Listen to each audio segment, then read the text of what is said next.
Against all odds, and remember we're on the 11th installment of the series, Assassin's Creed Odyssey is a wall-to-wall epic. The world alone is a staggering testament to the sheer opulent power of Ubisoft, resulting in a game that drips with detail, begging you to dive in. Gameplay-wise, this is the best Assassin's Creed has ever been, and you'll likely sink tens of hours into it at a time. There's a stupid amount of things to see and do, so let's make sure you're getting the most out of it. I'm Scott from WhatCulture.com, and this is Assassin's Creed Odyssey, 14 tips and tricks the game doesn't tell you. Number 14, enemy ships have weak points. Possibly the most overlooked mechanic in the whole game, once you've rammed into a ship once, a small weak spot will appear. Only discernible through color differentiation on the enemy's hull after the first attack, targeting this with arrows and more ram attacks will chew through an enemy health bar faster than the standard speed of play. This weak spot changes position and sometimes color depending on where you're attacking too, so keep your eyes peeled during the chaos for an opening. Number 13, make any arrow a fire arrow. A carryover from Assassin's Creed Origins, you can set any arrow aflame by aiming into an open flame or firing through one. Just hold L2 and position your character's arrow tip into the flame itself. Firing through the flame from afar also works, but the former is better as you can then shoot at whatever you like.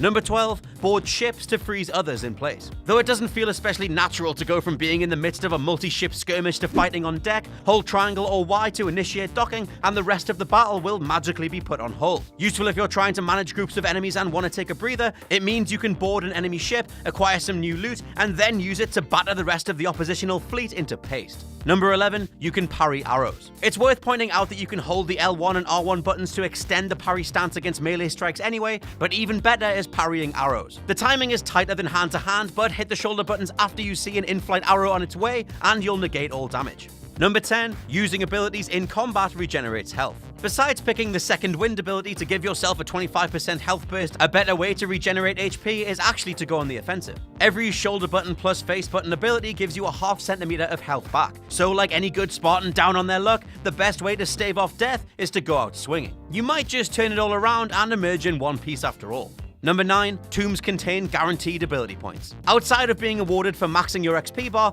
ability points are also available for completing tombs, a much more effective way to get a head start or just to grind out some perks. All you need to do is delve underground and interact with various inscriptions and puzzles. Then whenever you get the text pop saying tomb completed, you'll also be given a bonus ability point. Number 8, throw pots to create flammable death traps. Fire in Assassin's Creed Odyssey is just the best. It has so many uses, but grab any of the orange pots that litter enemy environments, hit R2 to throw, and they'll explode with a shower of flammable wine. You can canvas walls and entire corners of encampments in this stuff, creating death traps for enemies to walk through. They kinda don't even react to the fact that their once totally normal surroundings are now doused in liquid either, so use the flame arrow trick from earlier and burn everything to the ground. Number 7, dodge roll to extinguish fires. Of course, with all this wanton arson, you're likely to catch fire. It can be hilarious to suddenly hear Alexios or Cassandra blatantly yell out, "I'm on fire!" But there is a quick solution.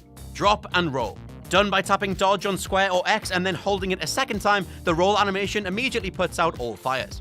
Number 6, change the time of day to affect guard patrols and access routes. A tiny point that makes all the difference, you can go from daytime to night by holding the PS4 touchpad or pressing change view on the Xbox. This changes everything from NPCs present in villages to guard routes protecting valuable targets, opening up some infiltration methods that likely weren't there before.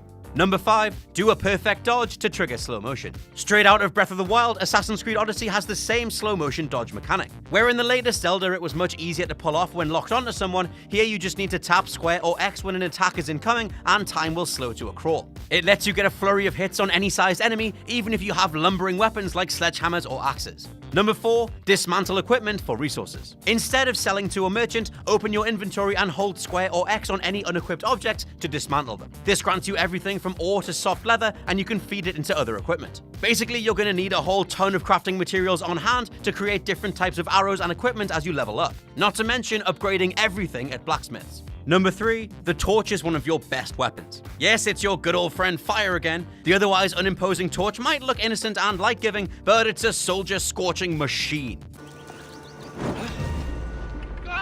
It's burning! Hold right on the D-pad to produce one of an infinite amount of torches and start swinging with R1 to ignite enemies. You'll immediately see a flame symbol that shows just how on fire the enemy is, so keep swinging to fill it up, and even higher level foes will fall with ease. Also, you can drop the torch with R2 or right trigger, useful if you've splashed flammable wine everywhere or if an enemy is amongst some foliage. If you're hanging on a tightrope, dropping a torch will light them up while their company is none the wiser.